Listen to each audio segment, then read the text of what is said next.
문재인 정부의 소득주도 성장 정책이 논란입니다. 자유한국당은 정부 정책이 인재라며 경제 라인을 교체하라고 요구했습니다. 문재인 대통령은 고용위기 해소를 위한 재정과 정책 운영이 충분치 않았다며 고용 상황에 직을 건다는 결의로 임해달라고 말했습니다. 제19호 태풍 쏠릭이 오는 22일 늦은 밤 제주를 통과해서 23일 새벽 목포에 상륙할 것으로 기상청이 내다봤습니다. 도착할 때까지 강한 중형 태풍의 세력을 유지할 것으로 보여서 호남과 중부 내륙, 강원 지역이 큰 피해를 입을 가능성이 높습니다. 남북 이산가족 상봉 행사가 2년 10개월 만에 오늘 금강산에서 열렸습니다.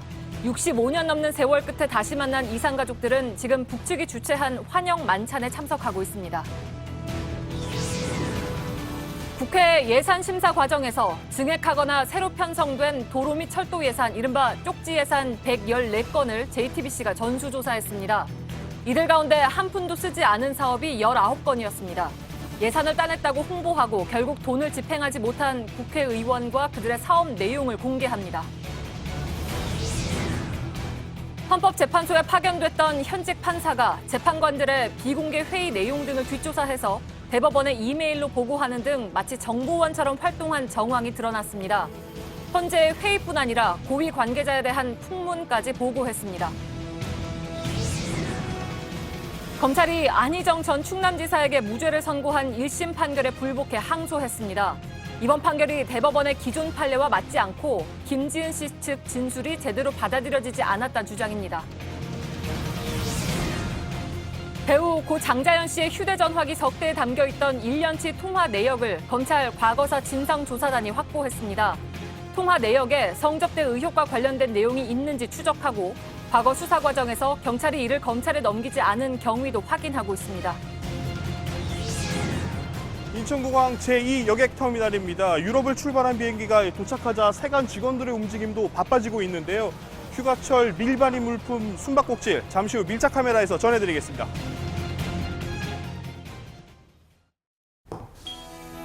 공기청정기가 도로 위로, 내일을 바꾸는 현대수소 전기차. 시청자 여러분, JTBC 뉴스룸을 시작하겠습니다. 문재인 대통령은 오늘 고용위기 해소를 위해서 노력했지만 결과가 기대에 미치지 못한다고 말했습니다. 또한 참모들에게 이 문제에 대해서 직을 걸라고 요구하기도 했습니다. 그러면서 적극적인 재정 정책으로 고용 위기를 해소하고 민간 분야 투자와 일자리 확대에도 박차를 가하겠다고 밝혔습니다. 다만 청와대는 소득주도 성장을 포함한 문재인 정부 경제정책 기조는 유지한다는 입장입니다. 또 야당이 지적하고 있는 장하성 정책실장과 김동연 경제부총리 간 엇박자도 없다고 밝혔습니다.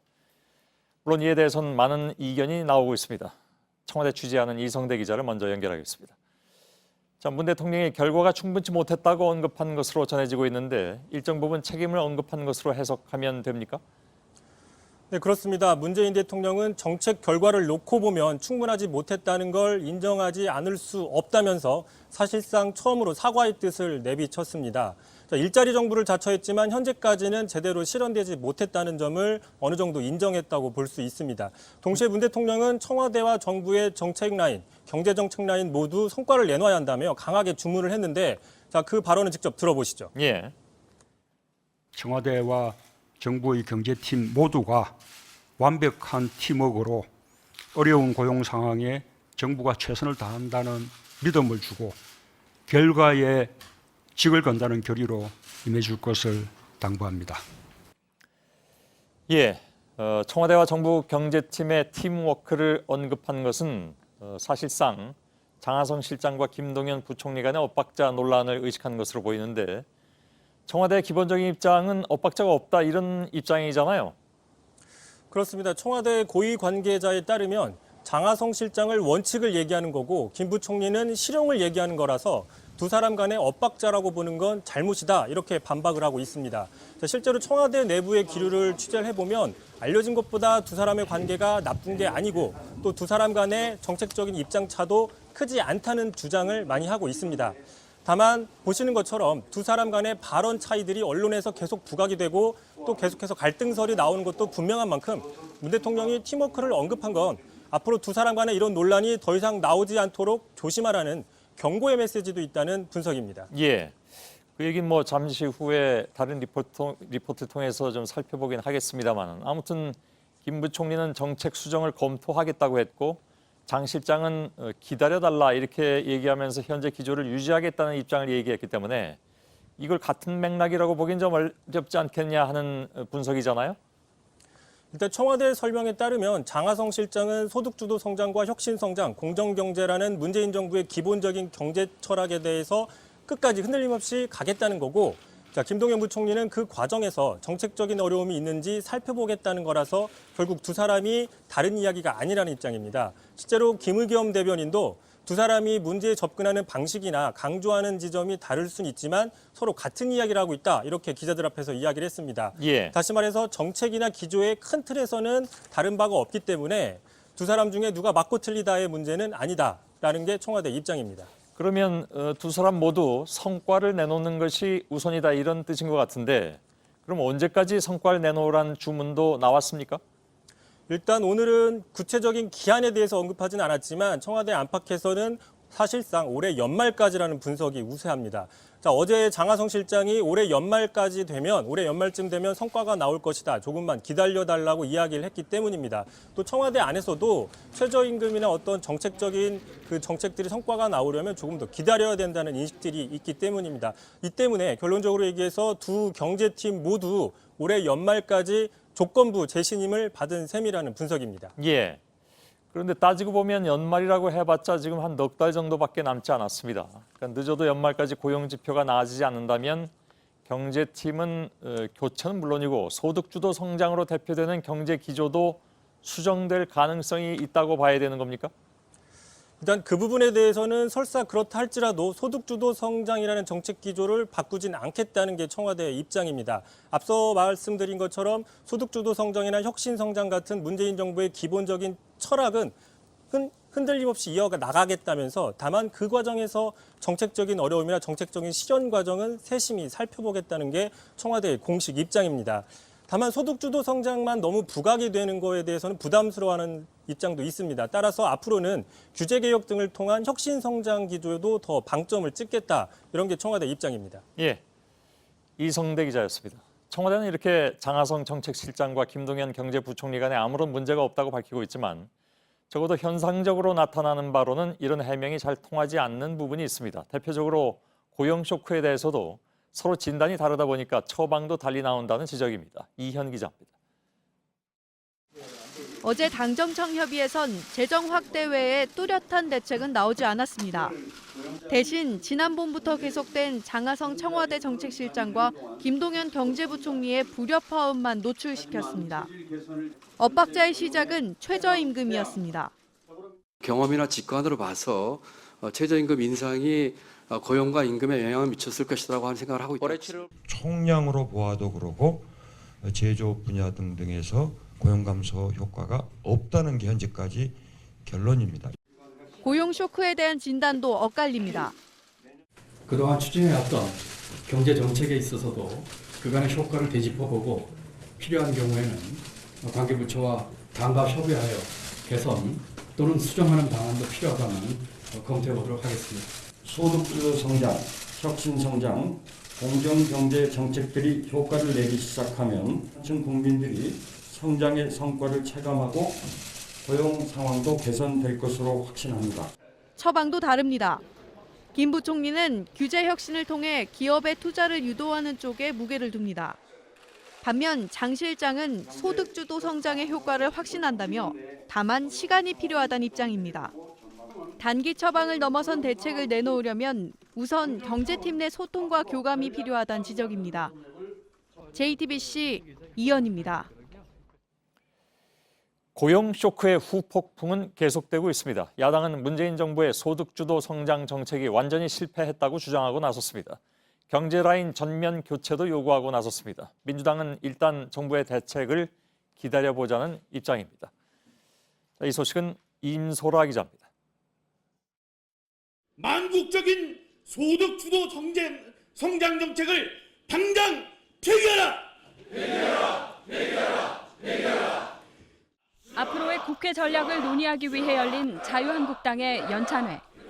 소득주도 성장 관련 법안과 예산을 폐기하겠다며 관련 결의문까지 채택했습니다. 김병준 비상대책위원장도 경제 참모들을 교체해야 한다며 책임론을 앞세웠습니다.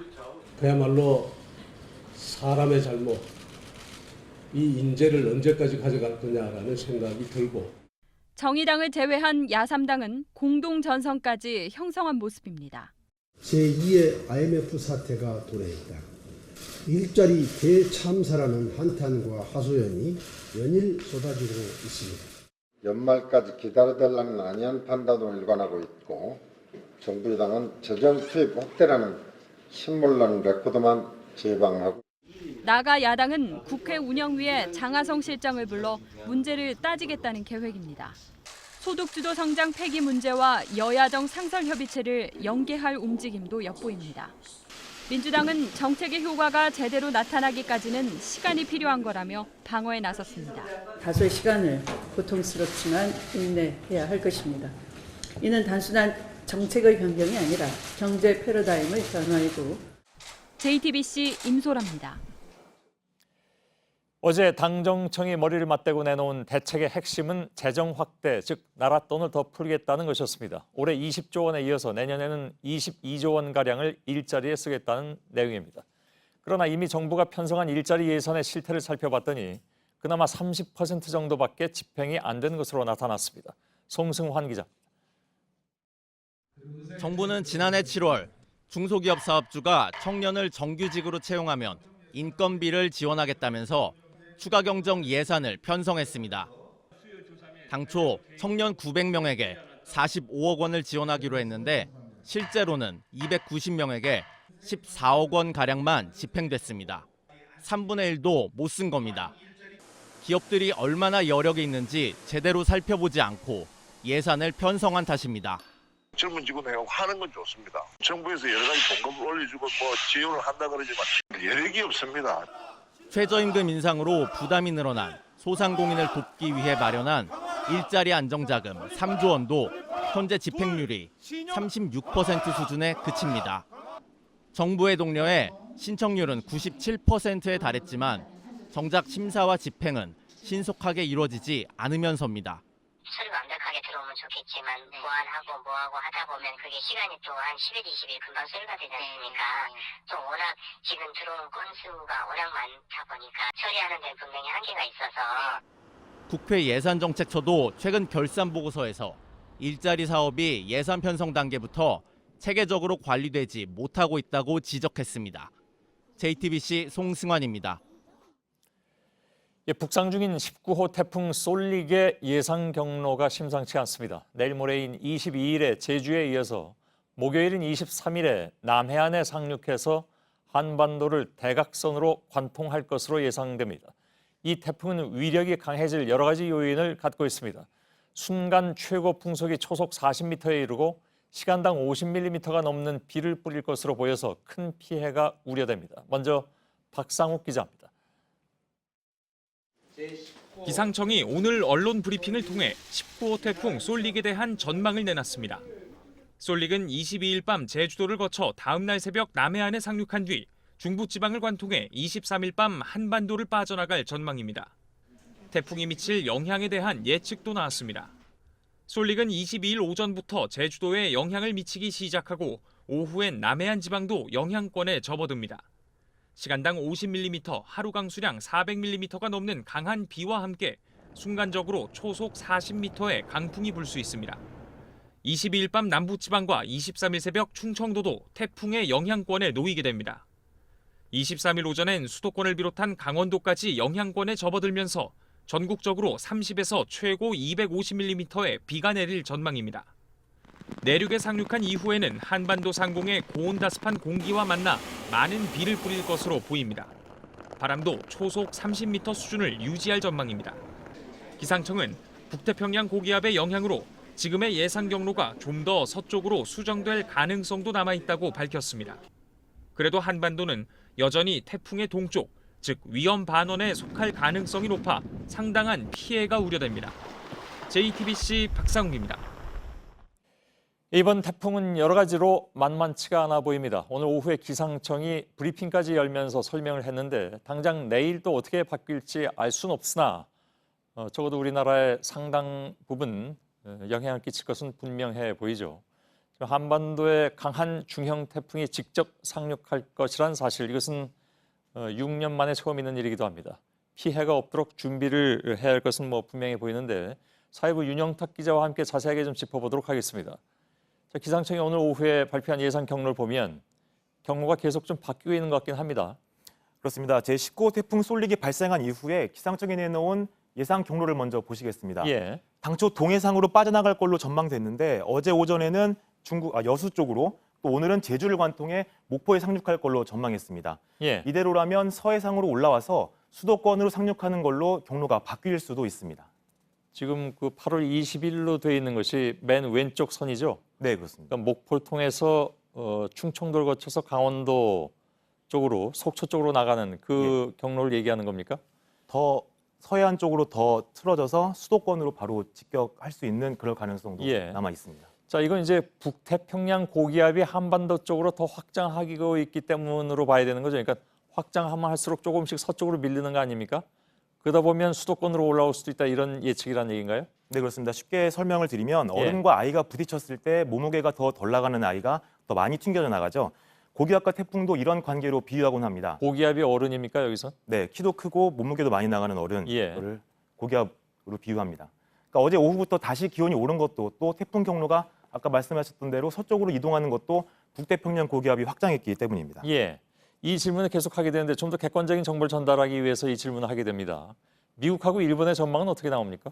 네, 경로만 놓고 보면 한미일 모두 비슷한데 이번에는 속도에 약간 차이가 있습니다. 예. 목포 상륙 시점이 미국은 22일 오후, 내일 우리나라는 네, 그렇습니다. 예. 우리나라는 23일 새벽으로 우리나라가 10시간가량 느립니다.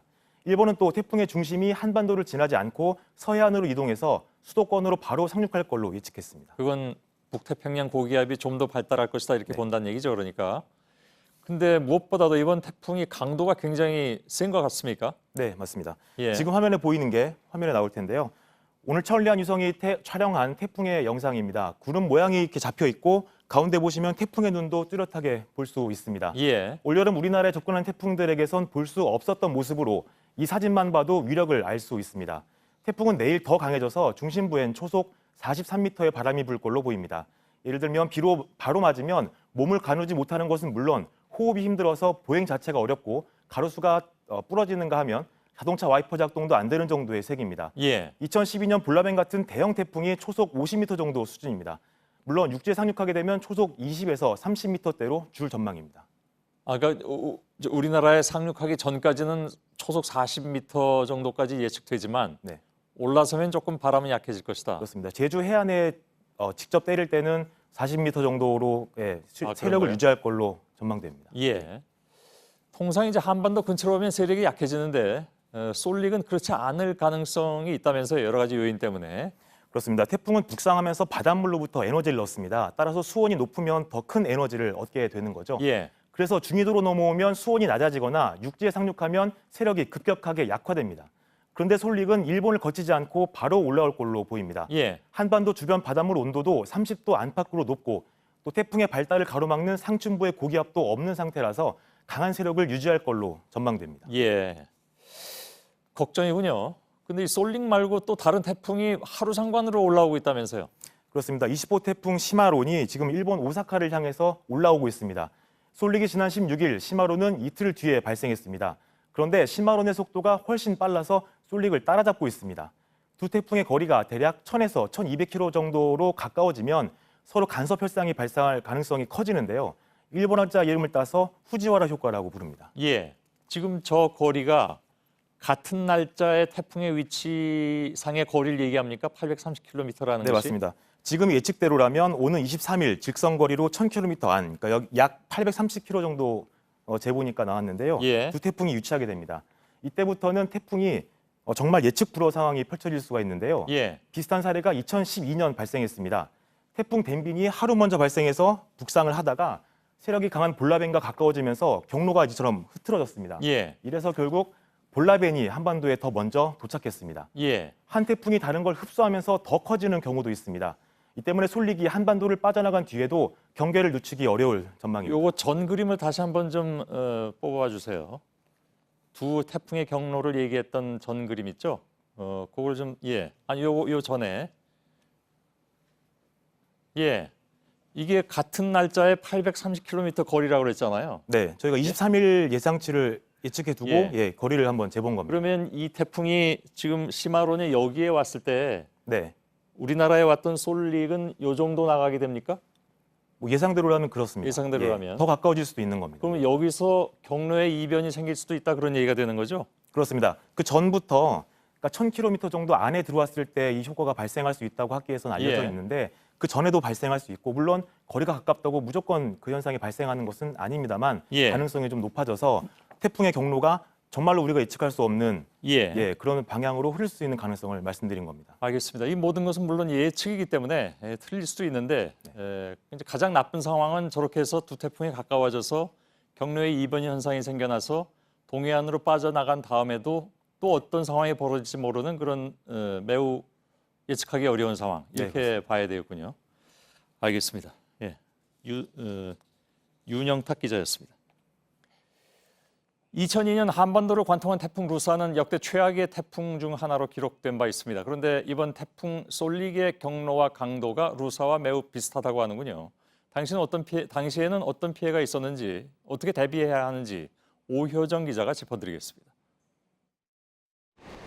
태풍 루사는 2002년 8월 31일 오후 전남 고흥에 상륙했습니다. 다음 날 오후 강원도 속초를 통해 빠져나가기까지 만 하루 동안 한반도 전체에 생채기를 남겼습니다.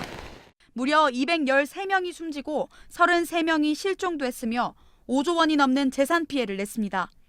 그런데 이번 태풍 솔릭도 루사와 비슷한 길을 밟아 전남 목포로 상륙해 강원도 속초로 빠져나갈 전망입니다. 현재 중심 기압이 960헥토파스칼에 초속 39m의 바람을 동반하고 있는 솔릭의 규모도 상륙 당시 루사와 닮았습니다.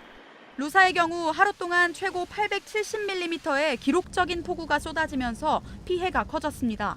순식간에 물이 불어나는 계곡은 물론이고 지하주차장이나 강변주차장, 산책로 모두 물이 급격히 차올라 인명사고가 날 수 있는 곳입니다. 강한 바람에 날아간 시설물에 맞아 다치는 사고도 속출했습니다. 여기에 태풍 상륙 시점에 만조가 겹치면 태풍이 해수면을 끌어올리게 됩니다. 2012년 서해안을 따라 올라온 태풍 볼라벤이 그랬습니다.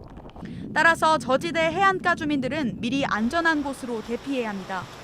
이미 폭염으로 3,000헥타르의 피해가 발생한 농촌에서도 추가 피해가 우려됩니다. JTBC 오효정입니다. 다음 소식입니다. 제 뒤로 보이는 자료는 국회의원의 의정 보고서 내용들입니다. 내가 우리 지역구에 수십억, 수백억 원을 끌어왔다면서 홍보하는 내용이 대부분을 차지하고 있죠. 그런데 이렇게 배정받았다는 돈은 다 어디로 간 걸까 궁금해하시는 분들도 많이 계십니다. JTBC가 작년에 예산이 어떻게 쓰였는지를 정리한 결산 보고서를 입수해서 좀 꼼꼼하게 분석을 해봤습니다.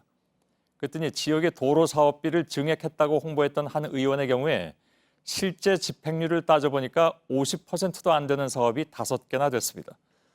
또 다른 의원의 의정 보고서입니다. 챙기고 또 챙겼다. 하지만 확보했다는 60억 원의 도로 사업비는 작년에 한 푼도 사용이 안 된 것으로 나타났습니다. 한 의원은 자신이 언급된 지역구 챙기기 비판 기사까지 첨부해서 홍보를 했죠. 이른바 노이즈 마케팅입니다. 그런데 지난해 단 1원도 쓰이지 않은 사업도 있었습니다. 국회가 심사하는 과정에서 갑자기 생기거나 늘어난 지역 예산, 이런 쪽지 예산도 심각한 문제지만 이렇게 지역 주민을 위해서 예산을 땄다고 거창하게 홍보를 해놓고 실제로는 한 푼도 쓰지 않는 것 역시 해명이 필요해 보입니다. 김나한 기자가 실태를 전해드리겠습니다. 경기도 별내와 서울 암사를 잇는 별내선 사업입니다. 일부 구간의 착공이 늦어지는 등 사업 속도가 부진하다는 지적을 받고 있습니다. 네, 이 별내선 사업의 경우 전년도에서 2월 된 예산이 890억 원 있었습니다. 그런데 2017년도 예산으로 정부에서 658억 원, 국회에서 47억 원을 증액해 모두 705억 원이 배정됐습니다. 하지만 실제 1년 동안 쓰인 예산은 527억 원에 불과합니다.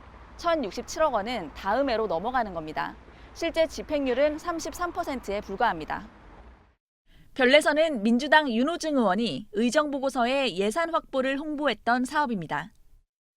2017년 예산안이 확정되자 한국당 심재철 의원은 인덕원 수원 복선전철 사업비 163억 원을 확보했다고 홍보했습니다. 인천발 KTX와 수원발 KTX 사업도 국회가 10억 원씩 늘려 각각 47억 원, 33억 원이 배정됐습니다. 지난해 이 세 개 사업에 실제 집행된 돈이 얼마인지 확인해봤습니다. 기본계획 확정이 돼야만 후속행정 절차인 설계를 할 수 있거든요, 저희들이.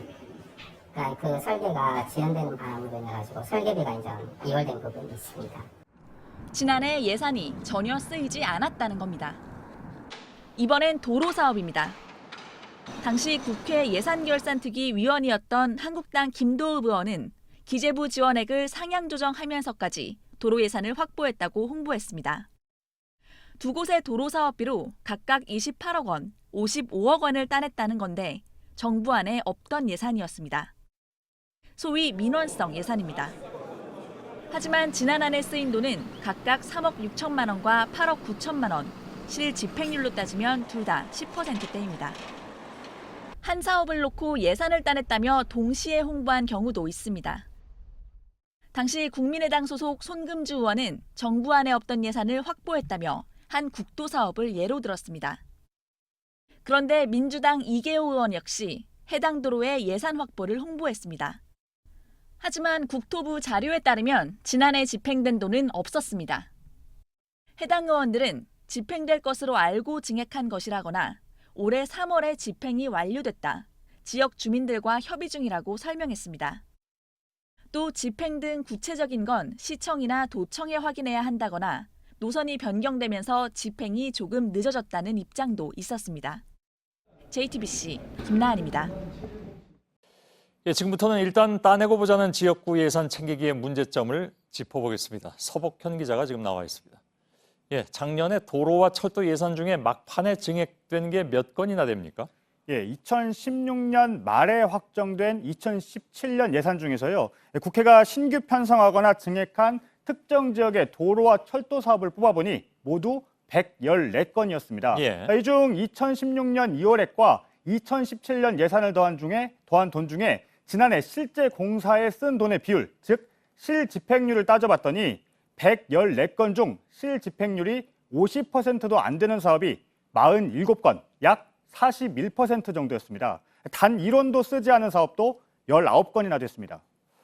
영원 집행이 19건이나 된다는 건 굉장히 숫자가 많은 편 아닌가요, 원래? 네, 그렇습니다. 예, 돈으로 따지면 얼마나 됩니까, 그게? 네, 한 해 동안 다 쓰지 못하면 2월 되거나 뒤늦게 다른 사업비로 전용이 되는데요. 이 돈이 2천억 원이 넘는 것으로 나타났습니다. 그러니까 증액할 필요가 없었거나 과도하게 증액한 사업이 많았다는 얘기입니다. 예, 국회가 증액한 것만 그러냐, 아니면 이제 원래 도로와 철도 사업의 실집행률이 떨어지는 것이냐? 예. 그러니까 원래 그런데 예. 뭐 쪽지 예산이라고 해서 특별히 집행률이 떨어지는 건 아니지 않느냐라는 반론도 나올 수 있는데 예. 그건 어떻게 봐야 됩니까? 그래서 비교해봤습니다. 지난해 예산이 투입된 도로와 철도 사업은 모두 364건이었습니다. 이 중에 실집행률이 50%가 안 되는 건 109건, 약 29%가량입니다. 그러니까 국회가 신규 편성하거나 증액한 경우에 41%였으니까 예산 비율을 잡아야 할 국회가 오히려 더 이를 악화시킨 셈입니다. 그렇군요. 우려했던 대로군요. 그러니까 국회가 그러면 예산을 이렇게 갑자기 늘린 그런 사업들이 이렇게 집행률이 떨어지는 이유가 있을 거 아닙니까? 그렇습니다. 급하게 지역구 챙기기식으로 예산을 밀어 넣는다면 문제가 발생한다는 겁니다. 지금까지 도로와 철도 사업의 결산 심사를 맡아온 현직 국토위원회 얘기를 직접 들어보겠습니다. 예. 지역구 챙기기로 민원 넣었던 사업들은 사실상의 집행률이 떨어질 수밖에 없습니다. 왜냐하면 타당성이라든지 사전에 조사해야 될 것들이 충분히 검토되지 않고 예산만 반영됐기 때문입니다. 예, 그러니까 다 쓰지도 못할 지역구를 챙긴다며 돈을 밀어넣는 경우에는 이렇게 문제가 생길 수 있다는 얘기입니다. 예. 결론은 뭐 명확하죠.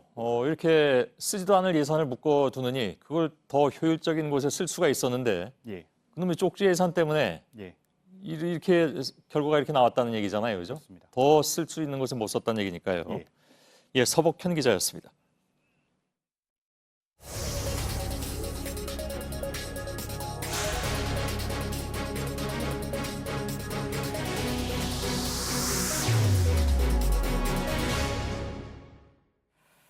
네, 2년 10개월 만입니다. 이산가족 상봉이 오늘부터 일주일 동안 금강산에서 열립니다. 지금은 북측이 주최한 환영 만찬이 진행되고 있습니다. 물론 가족들마다 헤어진 시기는 조금씩 다르지만 65년 넘는 세월 끝에 함께 먹는 저녁입니다. 삼청동의 남북회담 본부 연결하죠. 박현주 기자, 만찬이 7시부터 시작이 돼서 지금 1시간이 조금 넘었는데 아직 하고 있죠? 네, 저녁 7시 17분부터 시작해서 북측 주최로 금강산 호텔에서 열리고 있습니다. 잠시 뒤인 9시까지 진행될 예정인데요. 만찬에서 박경서 대한적십자사 회장은 민족의 평화와 가족의 사랑을 기원한다고 건배사를 했고, 박용일 북한 조평통 부위원장은 판문점 선언 덕택에 이렇게 기쁨의 순간이 찾아왔다라고 화답을 했습니다. 만찬 메뉴로는 어르신들을 고려한 돼지고기 완자 등이 준비가 됐습니다. 앞서 오늘 오후 3시부터는 남북의 이산가족이 단체 상봉을 통해서 처음으로 얼굴을 맞댔습니다. 89명의 상봉자 중에서 7명이 부모와 자식이 만나는 직계 가족 간 상봉이었고요. 25명이 형제를 만났고 나머지는 삼촌 이상의 친척이 대부분이었습니다. 86살의 조혜도 할머니는 북측의 언니를 만나 살아줘서 고맙다며 눈물을 흘렸는데 그 장면을 직접 보시겠습니다. 언니 너무너무 감사하고 너무 고마워. 언니 너무 고생했지. 언니가 얼마나 예뻤던. 네, 그리고 오늘 국군 포로하고 전신합북자 가족도 상봉을 했죠. 네, 국군 포로 한 가족과 전신합북자 5가족이 참여를 했습니다. 하지만 당사자들은 모두 세상을 떠난 뒤여서 북측에 있는 형수나 조카 등 친척들과 만날 수밖에 없었는데요. 우리 정부는 지난 2000년 2차 이산가족 상봉 때부터 국군 포로와 납북자들의 경우에는 별도로 생사 확인을 의뢰해서 만남을 성사시켜 왔습니다. 네. 그리고 이번에 처음 생긴 일정입니다. 내일 가족들끼리만 객실에 모여서 점심을 먹는 시간이 있다면서요? 네, 오늘은 모든 만남과 식사가 단체로 이루어졌지만 내일부터는 가족끼리 보내는 시간이 많아질 계획입니다. 오전에 2시간 동안 개별 상봉이 있고 난 뒤에 객실에서 가족들만 별도로 모여서 도시락을 먹는 시간이 이번 이산가족 상봉에서 처음으로 생겨났습니다. 이번 1차 상봉은 모레까지 2박 3일 동안 진행이 되고요. 곧이어서 오는 24일부터는 2차 상봉이 이어집니다. 네, 이런 이산가족 상봉의 정례화를 문재인 대통령이 다시 한번 강조했죠. 네, 문재인 대통령은 오늘 수석 보좌관 회의에서 이산가족 상봉을 정례화하는 것은 물론이고 전면적인 생사 확인과 화상 상봉 그리고 본격적인 서신 교환을 주문했습니다. 관련 발언 직접 들어보시겠습니다. 이산가족 상봉을 더 확대하고 속도를 내는 것은 남과 북이 해야 하는 인도적 사업 중에서도 최우선적인 사업입니다. 네. 삼청동 남북회담 본부에서 박현주 기자가 전해드렸습니다. 70년 전 누나는 4살, 동생은 2살이던 때 헤어졌던 남매도 오늘 만났습니다. 이산가족들의 이야기를 김태영 기자가 전해드립니다.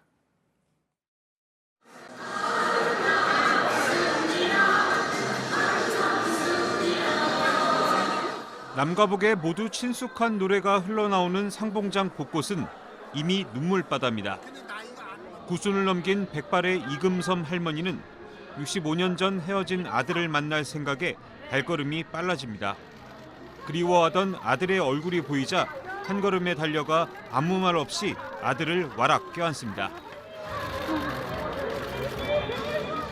73년 전 헤어진 하나뿐인 남동생을 만난 77살 김혜자 할머니. 해방 때 헤어졌으니까 그치? 너 2살, 나 4살 때 헤어진 거야. 아이고 정말로 이게 어떻게 된 거냐. 이런 세상이 다 오냐. 아이고 정말. 소중히 간직해왔던 사진을 꺼내놓고 비교하며 옛 추억에 잠겨봅니다. 네가 가지고 있는 거랑 내가 가지고 있는 거랑 똑같다 이거 봐라. 똑같은 거. 야, 정말 기가 막힌다. 10대 시절 전쟁통에 헤어진 3남매는 백발의 노인이 됐습니다.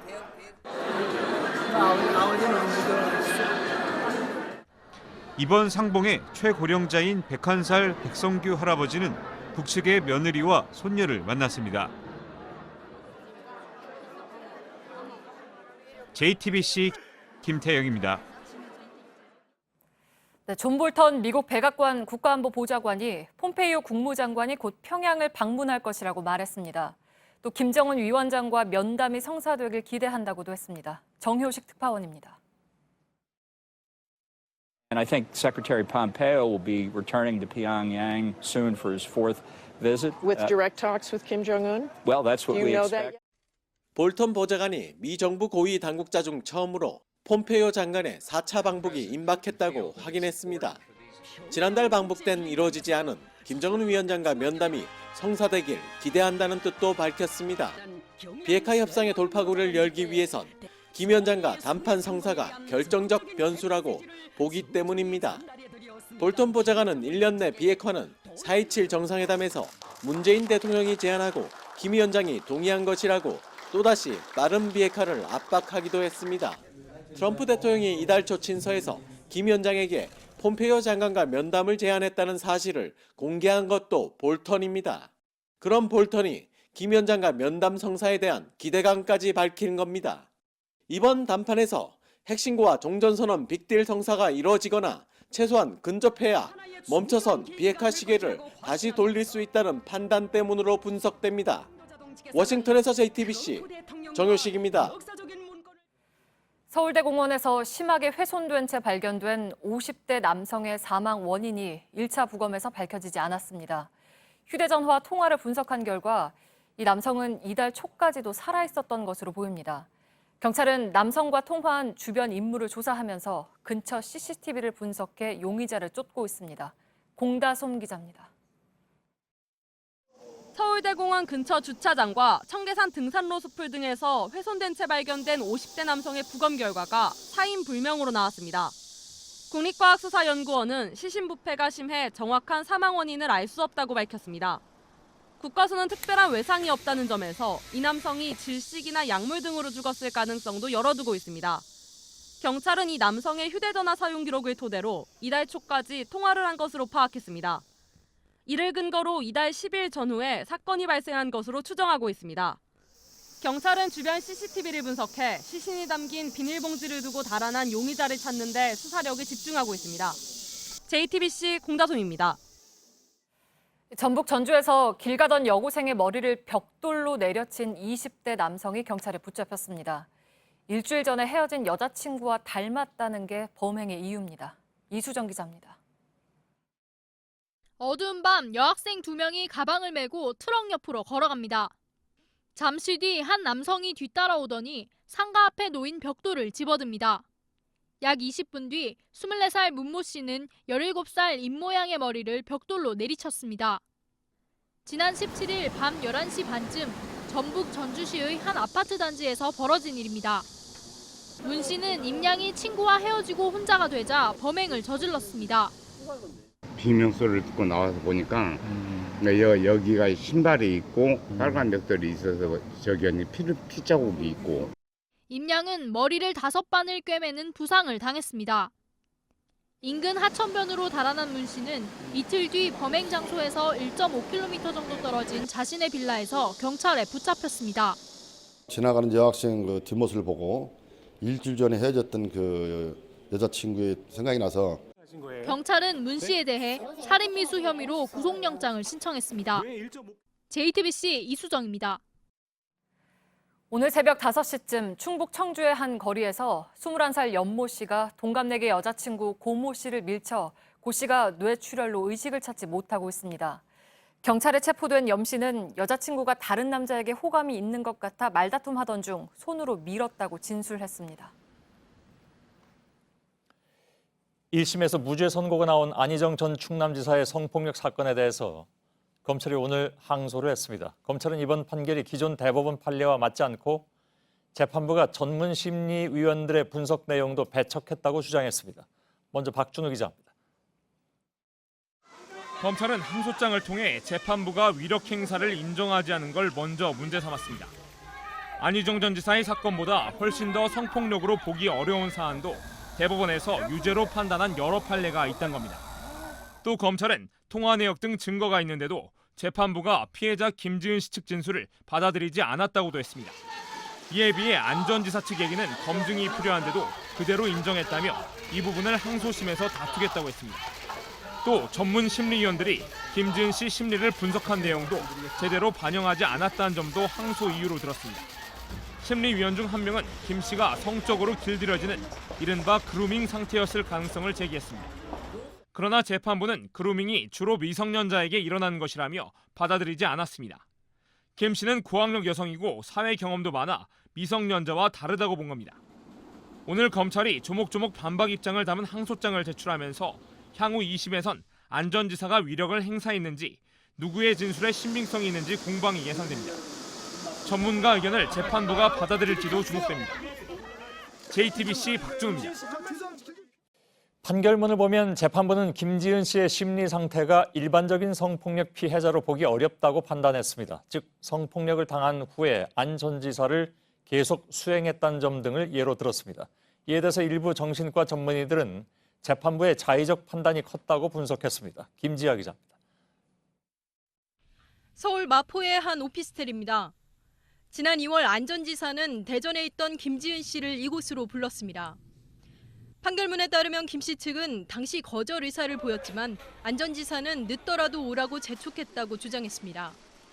김 씨는 오피스텔에서 고개를 숙인 채 중얼거리며 거절 의사를 밝혔다고도 말했습니다. 재판부에 소견서를 제출한 전문가는 당시 김 씨의 상태가 극심한 불안이나 공포를 느낄 때 나타나는 긴장성 부동화 상태였다고 분석했습니다. 하지만 재판부는 판결문에서 김 씨가 아닌데요라고 말을 했기 때문에 얼어붙는 상태가 아니었다고 판단했습니다.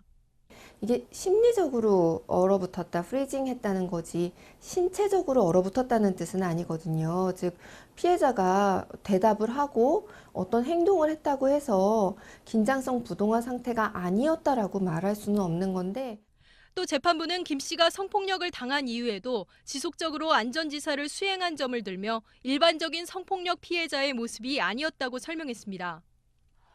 일부 전문가들은 재판부의 자의적 해석일 수 있다고 지적합니다. 아주 획일화된 피해자의 모습처럼 보이지 않았다고 그래서 그게 이제 피해가 없었다라고 단정적으로 그렇게 굉장히 좀 편향된 의견이시라고 생각해요. 재판부는 안 전 지사가 김 씨에게 보낸 메시지 중 고생했어요, 감사합니다 등을 존중하는 표현이라고도 판단했습니다. 재판부에 소견서를 낸 한 전문가는 피해자 진술 분석에만 집중하고 가해자의 진술 신빙성을 검증하지 않았다며 재판부가 양측 진술을 균등하게 판단하지 않았다고 지적했습니다. JTBC 김지아입니다. 저희 뉴스룸은 배우 고 장자연 씨가 숨지기 전 1년치 통화 내역이 경찰 수사 기록에서 통째로 사라졌다는 사실을 지난주에 보도해드렸습니다. 그런데 당시 수사를 담당한 검사가 경찰 수사에서 기록이 빠진 것과 별도로 통화 내역을 보관하고 있었다고 합니다. 최근에 검찰 과거사 조사단이 사라진 줄만 알았던 통화 내역 전체를 넘겨받아서 지금 분석 중인 것으로 확인되면서 향후의 파장이 주목됩니다. 임지수 기자입니다. 검찰 과거사 진상조사단은 경찰이 검찰에 넘긴 수사 기록에서 고 장자연 씨의 통화 내역이 누락된 것을 9년 만에 확인한 바 있습니다. 그런데 최근 조사단이 장 씨 사건을 수사했던 검사에게서 해당 통화 내역을 확보한 것으로 확인됐습니다. 당시 수사 검사였지만 지금은 변호사로 일하는 박모 씨는 경찰 수사 단계에서부터 사건을 지휘하면서 통화 내역을 따로 받아뒀다고 설명했습니다. 별도로 받아둔 것이어서 당시 경찰이 검찰에 사건을 넘기면서 기록에 포함시켰는지 여부까지 확인하지는 않았다고 해명했습니다. 조사단은 박 변호사로부터 받은 자료가 훼손되지 않았는지 등을 확인한 뒤 수만 건에 달하는 통화 내역을 분석하고 있습니다.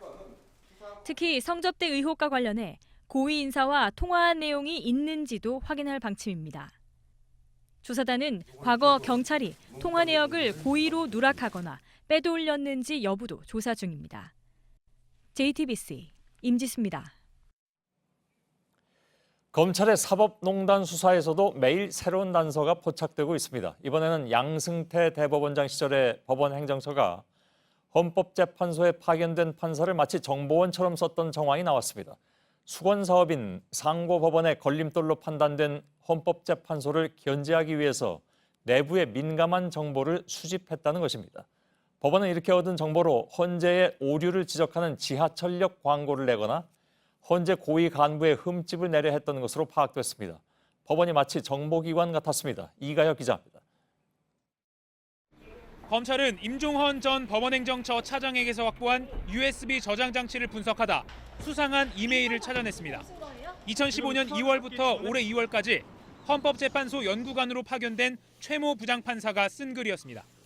헌법재판소에서 다룬 사건 등을 이규진 전 대법원 양형위원회 상임위원을 거쳐 임종헌 전 차장에게 보고한 내용이었습니다.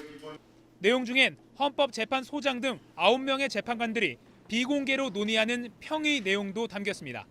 또 헌재 연구관들이 사건을 놓고 벌인 토론 내용과 헌재 고위 인사에 대한 풍문 등도 포함됐습니다. 검찰은 법원 행정처가 이렇게 수집한 정보로 헌재에 타격을 주려 했다고 의심하고 있습니다. 이후 행정처가 작성한 문건에는 지하철 교대역과 안국역 등의 헌재 결정이 번복된 사례 등을 담아 광고를 내자는 내용이 포함돼 있었습니다. 이 문건엔 헌재 소장의 부적절한 처신을 담은 풍문을 활용하자는 내용도 있습니다. 또 다른 문건에는 박근혜 전 대통령 탄핵 심판 초기 당시 박한철 헌재 소장이 신속한 심판 진행을 위한 절차를 검토하라고 지시한 내용 등 비공개 내용도 정리돼 있습니다. 검찰은 추가 증거를 확보하기 위해 오늘 최모 부장판사와 이규진 전 상임위원회 법원 사무실 그리고 헌법재판소의 이메일 서버 등을 압수수색했습니다. JTBC 이가혁입니다. 보신 것처럼 새로운 물증이 나오는 수사와는 달리 고민에 빠진 수사팀도 있습니다. 드루킹 일당의 댓글 조작 의혹을 수사 중인 특검팀은 이제 1차 조사 기간을 닷새 남겨두고 있습니다. 가장 큰 관심은 수사 기간을 늘려달라고 요청할지 여부입니다. 특검팀 안팎에서는 김경수 경남도지사에 대한 구속영장이 기각되면서 기한을 연장하기가 쉽지 않다고 보고 있습니다. 특검 사무실 연결하겠습니다. 정원석 기자, 특검은 수사 기간을 한 차례 연장해달라고 요청할 수가 있습니다. 언제까지 요청해야 됩니까?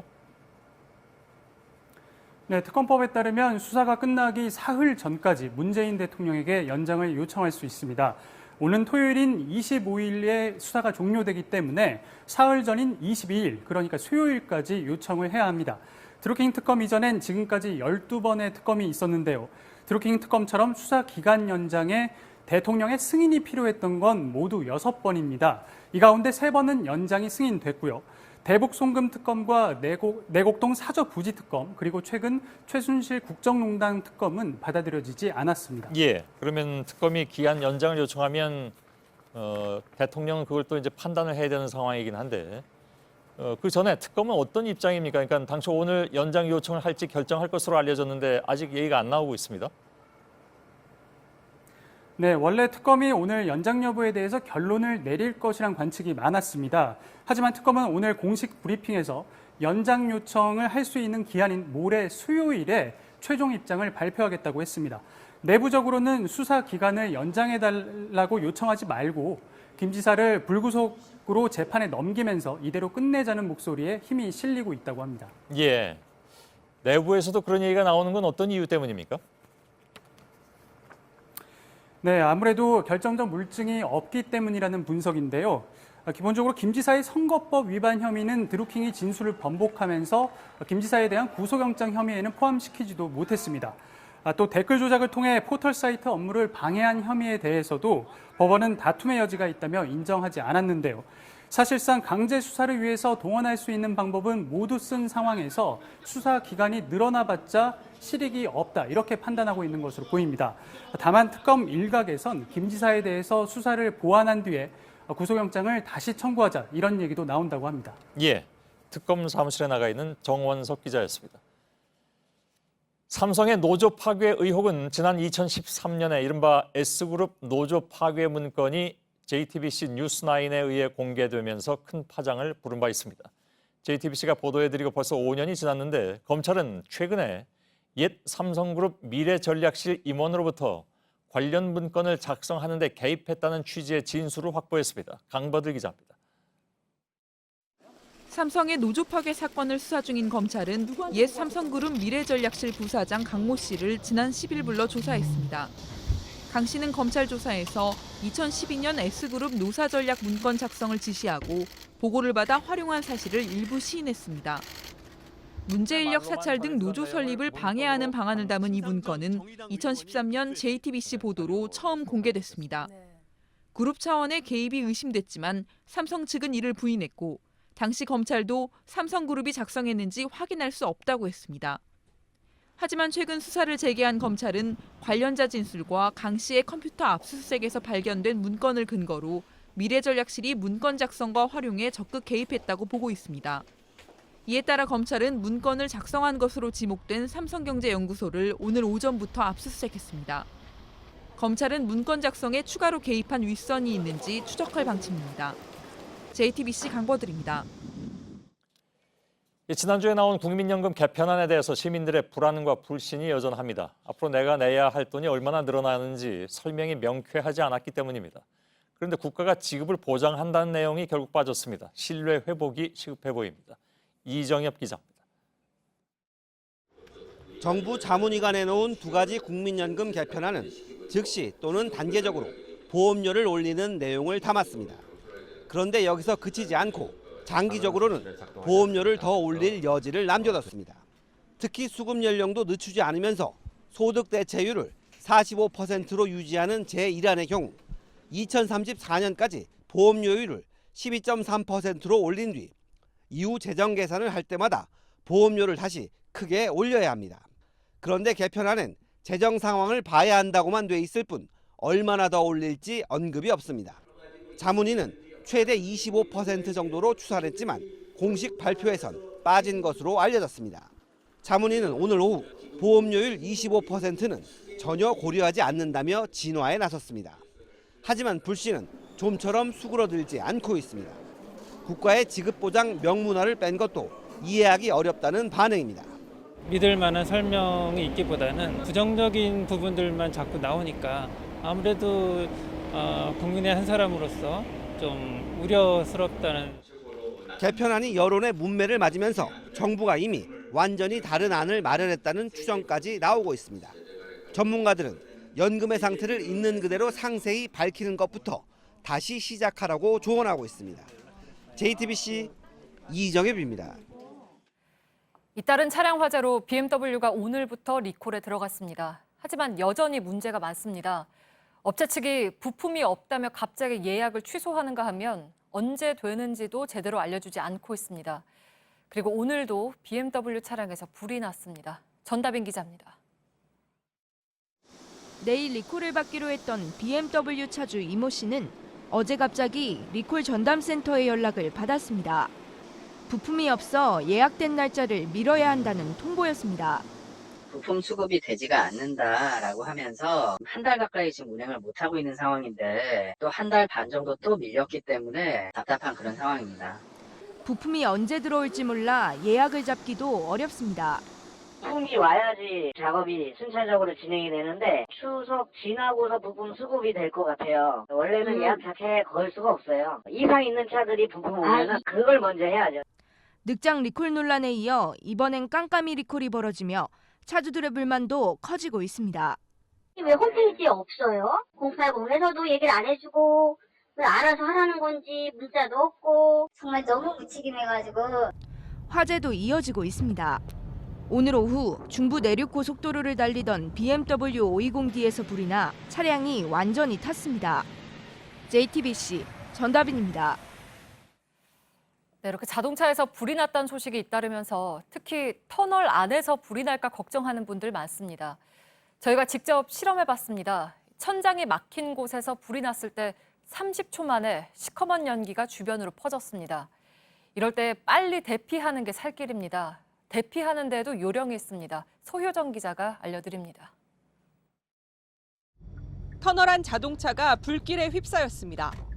검은 연기로 앞이 잘 보이지 않습니다. 터널 아니 오빠 연기로 자욱해.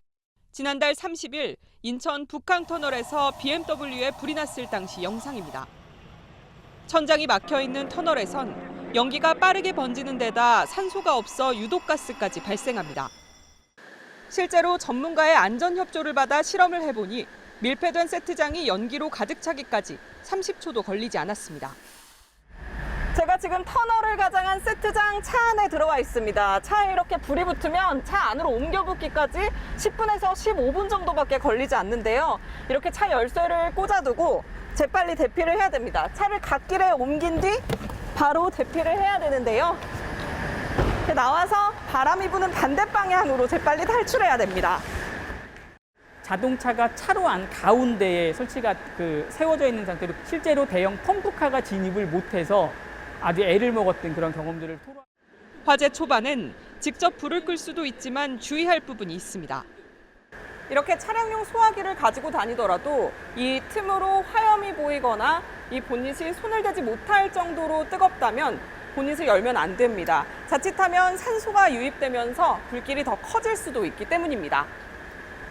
전문가들은 또 자세를 낮추고 물에 적신 수건으로 코와 입을 가리면 유독가스 흡입을 줄일 수 있다고 조언합니다. JTBC 서유정입니다.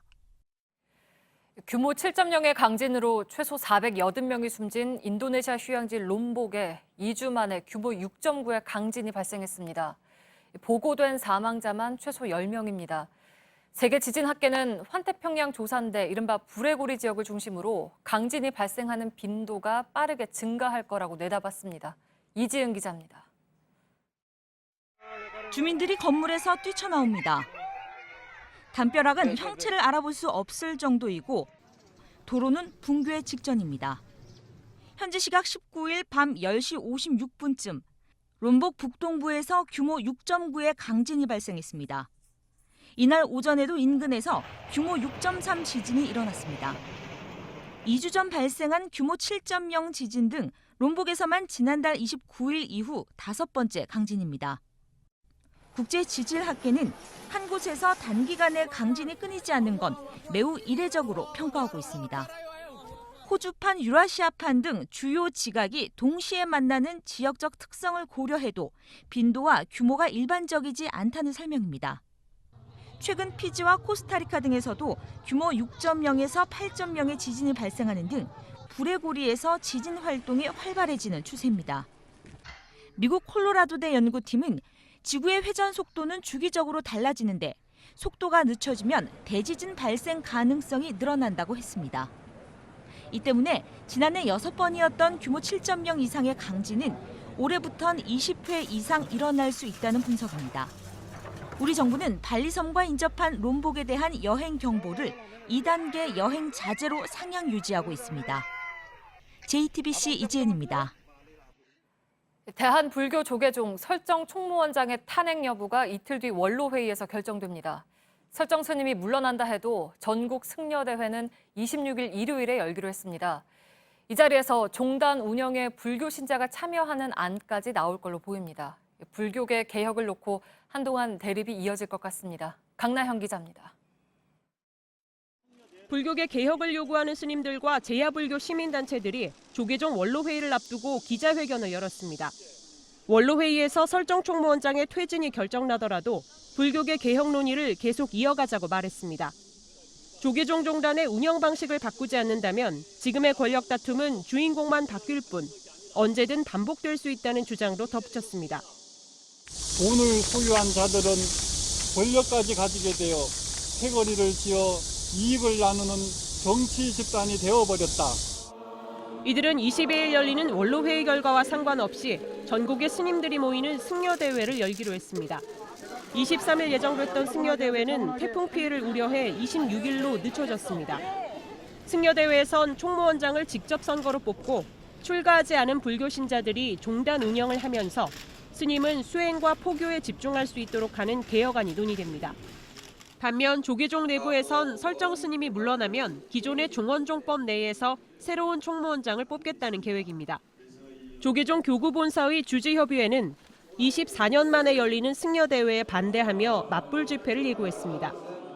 JTBC 강나현입니다. 네, 소백산 기슭에서 흰색 드론이 날아오릅니다. 정상인 비로봉에 다가서면서 짙푸른 숲 가운데 듬성듬성 하얗게 말라 죽은 나무와 갈색으로 말라가는 나무가 보입니다. 여름과 겨울이 길어지는 이상 기후가 이어지면서 고지대의 침엽수가 말라 죽는 현상이 심해진 겁니다. 드론이 찍는 풍경은 곧바로 화면에 전송됩니다. 잎이 말라 죽은 나무, 꽃이 피고도 열매를 맺지 못한 나무를 좌표로 기록합니다. 사람이 직접 찾아가 관찰하고 기록하던 과거 방식에 비해서 시간도 줄고 전체를 한눈에 파악하는 장점이 있습니다. 국립공원관리공단은 드론을 적극 활용해서 전국의 숲을 보다 과학적으로 관리하겠다고 밝혔습니다. 요즘 이례적으로 건조한 날씨가 이어지면서 지난주 강원도 춘천에서 산불이 났습니다. 그런데 불을 꺼야 할 헬기가 1시간이 넘어서 도착했습니다. 결국 큰 불길을 잡는 데만 5시간이 걸렸습니다. 이른바 산불 조심 기간이 아니라서 주위에 헬기가 없었다는 겁니다. 조승현 기자입니다. 춘천의 산림 벌목 현장에서 불이 난 건 17일 낮 1시 46분이었습니다. 오후 2시 48분, 소방헬기 한 대가 처음 현장에 도착했습니다. 신고 접수 후 1시간이 더 지난 시간입니다. 산림청 헬기는 그보다 25분 뒤인 3시 13분에 도착했습니다. 산림청은 헬기가 현장에 도착해 물을 뿌리기까지 골든타임을 50분으로 봅니다. 이번 산불은 골든타임을 놓치며 큰 불길을 잡는 데만 5시간 가까이 걸렸습니다. 현재 인차 헬기는 저희가 산불 기간이 아니어서 쓸 수가 없고요. 산림청에서 헬기가 와야 되거든요. 그렇기 때문에 늦었어요. 당시 강원도청과 소방당국엔 실제로 불을 끌 수 있는 헬기가 많지 않았던 것으로 확인됐습니다. 산불 조심 기간에는 최대한 운영을 할 수 있도록 나머지 기간에 그 정비합을 좀 많이 하거든요, 사실. 기록적인 폭염과 가뭄이 이어지면서 지난달 1일부터 어제까지 전국적으로 57건의 산불이 발생했습니다. 3건에 불과했던 지난해와 비교하면 20배 가까이 많은 겁니다. 산불 조심 기간이 시작되는 11월까지 산불 대응 공백에 대한 우려가 커지고 있습니다. JTBC 조승현입니다. 오늘 오후 서울 역삼동 르네상스 호텔 사거리에서 25톤 대형 화물 트럭이 옆으로 넘어지면서 한때 극심한 교통 정체가 발생했습니다. 이 사고로 트럭 운전자가 목 부위 통증을 호소해 근처 병원으로 옮겨졌고 그 외 다친 사람은 없습니다. 공사 현장에 진입하던 트럭이 유턴을 하려다 뒤에 실은 철근이 한쪽으로 쏠리면서 무게중심을 잃고 넘어진 것으로 조사됐습니다. 광주공항이 2021년까지 무안국제공항과 하나로 합쳐집니다. 이용섭 광주시장과 김영록 전남도지사, 김산 무안군수는 오늘 업무 협약을 맺고 이를 공식화했습니다. 광주시와 무안군 측은 광주공항을 무안공항으로 통합 이전하면 연 이용객이 230만 명이 될 것으로 보고 있습니다. 북한이 외국인 관광객에게 백두산 하이킹과 야영을 허용한 것으로 알려졌습니다. AP통신은 호주 여성 2명과 노르웨이 남성 2명으로 구성된 여행객들이 지난주 토요일에 백두산 천지에 오르면서 5박 일정 가운데 첫날을 보냈다고 보도했습니다. 북한이 외국인 관광객의 백두산 여행을 허용한 건 이번이 처음으로 관광 산업을 활성화하려는 차원으로 풀이됩니다. 태평양에 모여있는 거대한 플라스틱 쓰레기 더미의 원산지가 대부분 일본과 중국인 것으로 확인됐습니다. 네덜란드의 한 연구기관은 원산지가 파악된 쓰레기 가운데 가장 많은 30% 정도가 일본에서 제조된 것으로 분석됐다고 밝혔습니다. 중국산이 그 다음으로 많았습니다. 연구팀이 파악한 태평양 쓰레기 더미의 총 중량은 7만 9천 톤입니다. 면적은 한반도의 7배에 달합니다.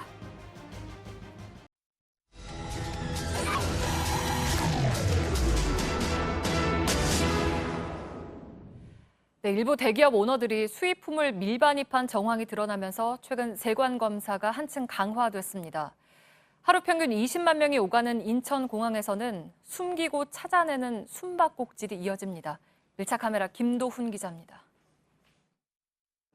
비행기에서 내린 승객들이 짐을 찾기 위해 공항 입국장으로 쏟아집니다.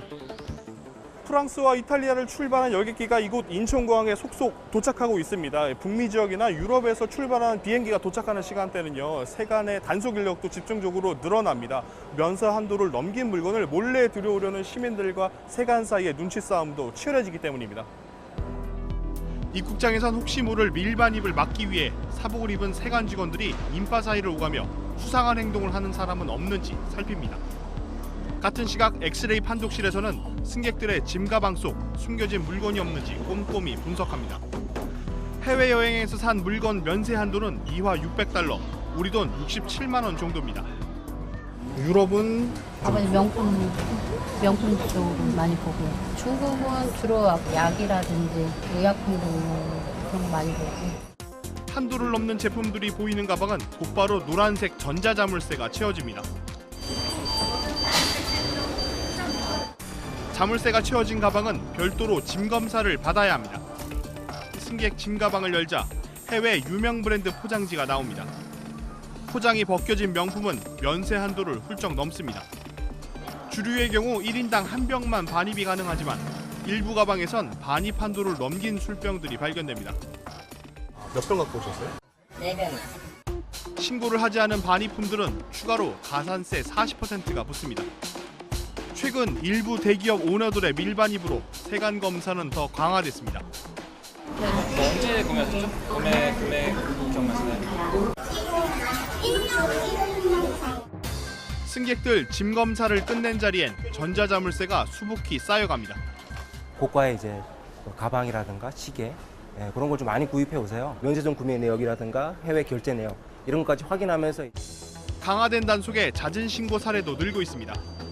잦은 신고의 경우 15만 원 내에서 관세를 30%까지 감면받을 수 있습니다. 관세청에 따르면 지난 7월까지 잦은 신고 건수가 11만 4,800여 건으로 지난해 같은 기간보다 50% 이상 늘었습니다. 주변에서 걸려다니는 연구가 있어서 잦은 신고는 그 감면해주는 것도 있고 내는 게 특권해서 인천공항 제1여객터미널 지하에 있는 유치품 보관 창고입니다. 이곳에는요, 별도의 검역이 필요한 외국산 농수산물부터 반입 한도 범위를 초과한 물건들이 한데 가득 쌓여 있는데요. 6월부터 지금까지 적발된 건수만 3,500여 건, 1톤 트럭 18대 분량에 이릅니다. 담배부터 약품과 유명 브랜드 모조품, 각종 향신료까지 종류도 다양합니다. 창고 한편에 마련된 냉동고에서는 개구리 등 반입이 제한된 물품도 발견됩니다. 알 수는 없죠. 왜 가져왔는지. 약용으로 사용하기 위해서 반입하지 않았나. 추측이죠. 지난 한 달 동안 인천공항 이용객은 하루 평균 19만 7천여 명. 세관 직원들이 검색해야 하는 짐만 하루에 10만 개에 달합니다. 최근 들어 해외 여행객에 대한 세관 검사가 한층 강화됐지만 몰래 들여오거나 반입이 제한된 물품이 적발되는 건수는 줄지 않고 있습니다. 안 걸리면 괜찮겠지라며 숨기면 찾아내는 숨바꼭질은 언제쯤 끝날 수 있을까요? 밀착 카메라 김도훈입니다.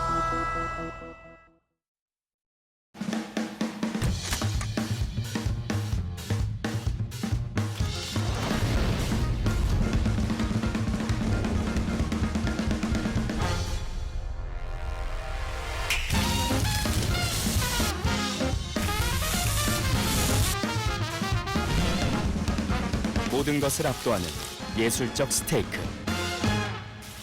아웃백 토마호크 스테이크.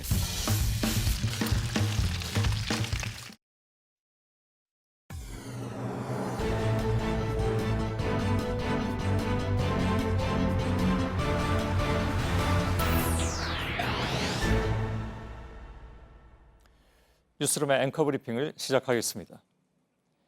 1998년 클린턴 미 대통령은 득의양양해 있었습니다. 무려 29년 만에 이루어낸 미 정부의 재정 흑자를 발표하던 클린턴의 얼굴은 상기돼 있었죠. 사람들은 그보다 6년 전인 1992년 미 대선 당시에 있었던 리처드 닉슨의 예언을 생각해냈습니다. 부시가 재선할 것이고 클린턴은 참패할 것이다. 그의 전망은 어찌 보면 당연했습니다. 당시 작은 아칸소아주의 주지사인 클린턴을 아는 사람은 거의 없었고 그는 베트남전 파병을 반대하여 도피성 유학을 떠났다는 의심과 여자관계가 복잡하다는 의혹마저 받고 있었습니다. 이미 한 번의 임기를 마치고 재선에 도전하고 있던 아버지 부시는 일갈했습니다. 내가 전쟁에서 총알을 물고 있었던 반면에 클린턴은 영국에서 손톱을 물고 있었다. 부시의 기세는 등등했습니다. 그러나 판세를 단번에 뒤집게 된 계기는 이젠 너무나 유명해진 바로 이 한마디 때문이었죠. 문제는 경제야, 바보야. 정치 참모 제임스 카빌이 만든 이 선거 슬로건은 사람들이 무엇을 원하는가를 한 번에 꿰뚫었던 것입니다. 그리고 나서 6년 뒤에 클린턴은 자신에게 저주를 퍼부었던 바로 그 닉슨이 적자로 만들어 놨던 미 정부의 재정을 29년 만에 흑자로 만들어 놨으니 의기양양할 만했습니다. 8년 만에 나타난 최악의 경제지표, 그리고 고용절벽. 비단 지표뿐만이 아니더라도 불황은 피부로 느끼기에 충분했습니다. 먹고 사는 문제의 그 엄중함은 다른 모든 이슈들을 마치 블랙홀 마냥 빨아들이고 있는 형국이니까요. 개발을 앞세워 돈을 돌게 하는 방법 대신에 소득을 늘려서 돈을 돌게 한다는 정부의 방법론은 지금 뜨거운 논쟁 속에 있습니다. 지난 정부 9년간의 이른바 낙수 효과론을 뒤집은 분수 효과론. 경제는 선택의 문제이니 이번 정부도 그 선택에 따라 평가받을 것입니다. 미국 정부의 재정이 흑자로 돌아섰다는 발표가 나왔던 1998년은 사실은 클린턴을 탄핵 직전까지 몰아갔던 루인스키가 등장했던 해이기도 합니다. 그러나 클린턴은 임기를 잘 마쳤을 뿐만이 아니라 지금도 성공한 전직 대통령으로 남아 있습니다. 왜일까? 아마도 그에 대한 답을 그에게 묻는다면 92년 선거에서 사용했던 그 슬로건으로 답하지 않을까. 오늘의 앵커 브리핑이었습니다.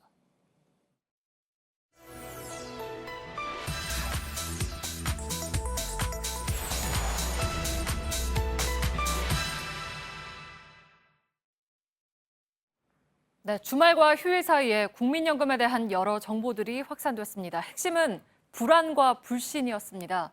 제도 개선은 분명히 필요합니다. 하지만 잘못된 정보는 논의의 걸림돌이 될 수 있습니다. 오대영 기자, 크게 두 가지 정보를 확인을 했죠. 첫 번째는 그리스는 국민연금 지급을 중단했다라는 내용입니다. 네. 그리스가 연금 파산해서 망했다. 그리스 꼴라면 지급을 못한다. 소셜미디어의 글들입니다. 이번에 처음 나온 얘기가 아닙니다. 2015년도에도 그리스 사례를 들면서 받기 어려워질 수 있다는 글들이 퍼진 적이 있습니다. 네, 그러면 그리스에서 지급이 중단된 게 맞습니까? 그렇지는 않습니다. 2008년에 경제 위기를 겪은 뒤에 2010년에 국민연금 제도를 바꿨습니다. 네. 단 소득 대체율이 90%였는데 60%로 떨어졌습니다. 참고로 한국은 단계적으로 40%가 됩니다. 3분의 1 정도가 줄었는데 낸 돈보다 적게 받는 건 아닙니다. 현재까지 공적연금을 도입한 나라 중에서 지급이 중단된 적은 없습니다. 네, 결국 이제 막연한 불안감일 텐데 그 배경에는 기금이 고갈되면 못 받는 거 아니냐 하는 인식이 깔려 있는 거 아니겠습니까? 네, 그런 것으로 보입니다. 그런데 일찌감치 기금이 고갈된 독일이나 스웨덴의 경우에는 오랜 기간의 공론화 과정을 거쳐서 네. 대비를 통해서 연금 제도를 개편을 했습니다. 이에 대해서 연금 전문가들은 공통적으로 이렇게 말했습니다.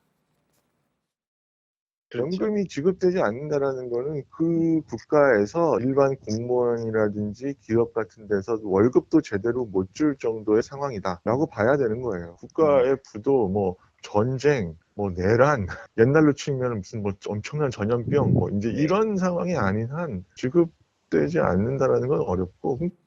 네, 지급되지 않는다는 건 어렵다. 또 두 번째로 확인한 내용도 볼까요? 네. 보험사에서 연금을 들었을 때 받는 수령액이 국민연금보다 더 많을 수 있다라는 주장입니다. 일부 언론이 보도를 했고 온라인에서 공유가 됐습니다. 사실로 보기 어렵습니다. 국민연금연구원이 분석한 자료를 보겠습니다. 현재 국민연금 가입자의 중간 소득은 월 239만 원입니다. 이를 받는 가입자가 현재 업계 수익률 최고 수준인 3.98%의 연금보험에 가입한 경우에 30년 뒤에 개인연금은 2억 5천만 원, 국민연금은 4억 7천만 원을 받게 됩니다. 월 468만 원인 최고 소득자도 4억 9천만 원과 7억 1천만 원으로 국민연금이 많습니다.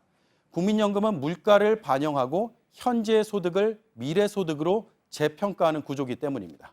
네, 그러니까 이런 주장도 국민연금을 강제하지 말고 선택으로 두자라는 걸 텐데 혹시 그런 사례가 있습니까? 공적연금을 도입한 나라 중에서 이런 사례, 특히 의무가 아닌 나라는 없는 것으로 파악이 네. 됐습니다. 선택으로 두면 가입자가 일시적으로 필요해서 가입을 깨는 일이 생길 수가 있고 노후를 보장한다는 연금제도의 유지가 어렵기 때문입니다. 우리 헌법재판소도 2001년 합헌이라고 전원일치의 결정을 내렸습니다. 네, 근데 이런 식의 주장이나 정보들이 2015년에도 나왔었다면 왜 그때 사실관계가 바로잡히지 않았나요? 불신과 불안이 꽤 오랫동안 굳어진 것으로 보입니다. 2004년에 국민연금 8대 비밀이라는 글이 네이버 토론 게시판에 화제가 됐습니다. 10년이 지난 2015년까지도 이어졌습니다.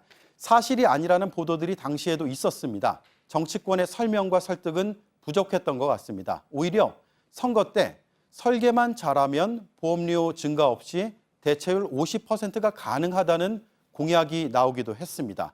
이번 논의는 국회로 공이 넘어가게 됩니다. 사실관계를 명확히 설명할 필요가 있어 보입니다. 네, 팩트체크 오대영 기자였습니다.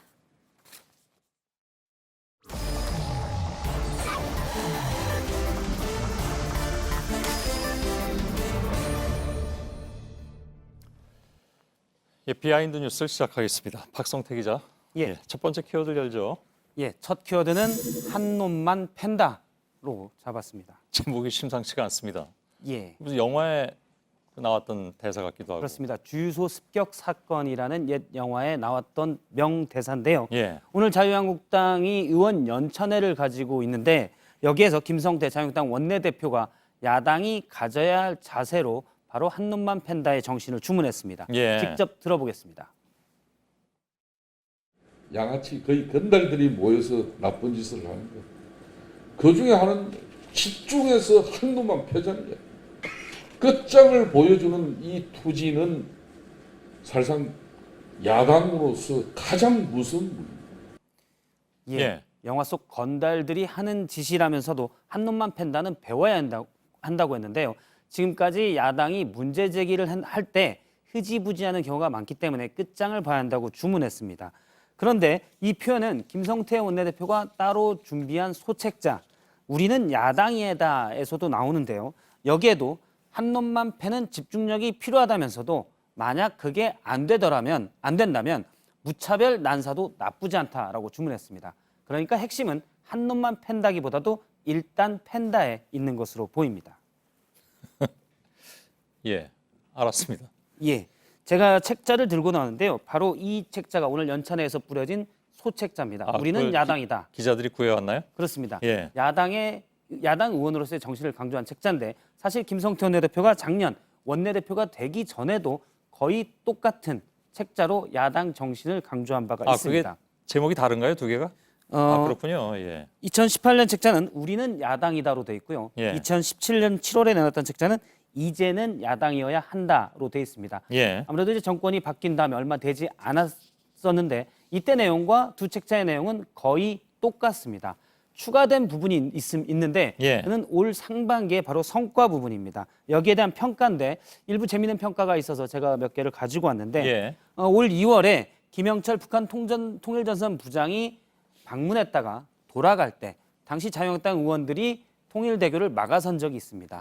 그런데 통일대교를 점거해 도로를 역주행해서 김영철 통전부장이 복귀했는데 이것이 성과다.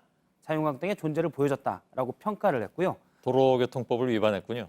당시에도 도로교통법 위반이라는 지적이 얘기 나왔죠. 있었습니다. 예, 성과라고 평가했고 또 얼마 전 기무사의 겸령 검토 문건에 대해서도 문건 관련자를 고발 조치해서 기무사 이슈가 완전히 사그라졌다라는 것을 평가로 얘기했습니다.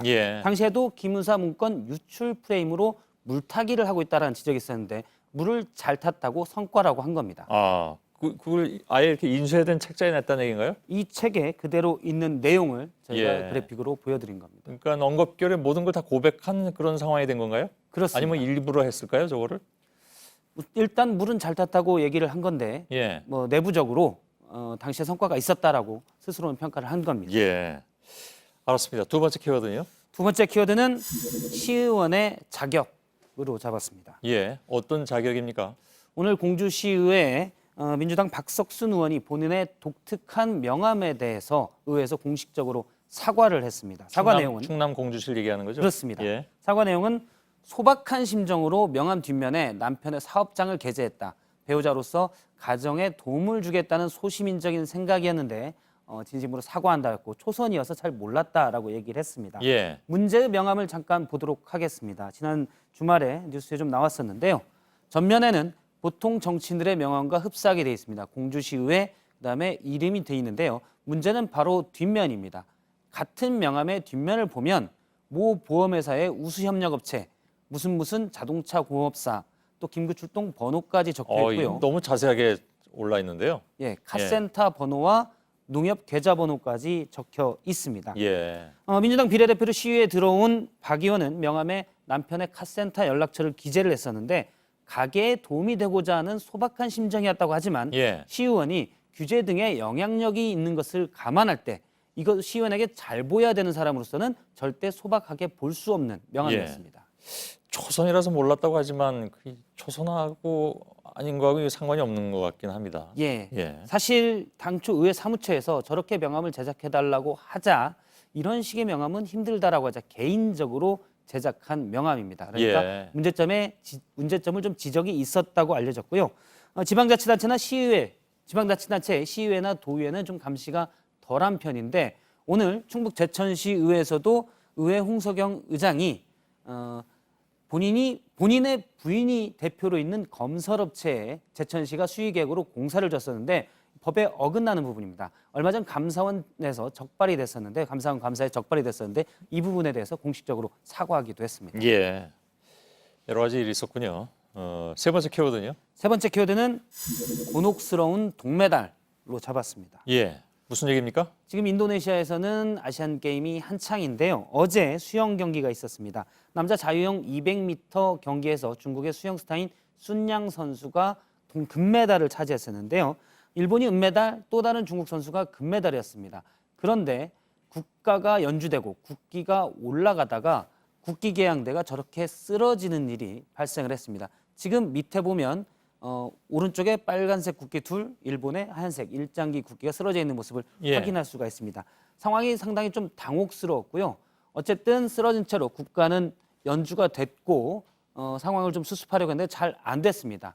뒤이어 여자 200m 수영 경기가 있었고 역시 중국 선수가 금메달을 차지했는데 당시에도 국기 개양대가 작동되지 않자 결국에는 사람이 저렇게 금메달, 은메달, 동메달을 국기를 들고 서 있었습니다. 예.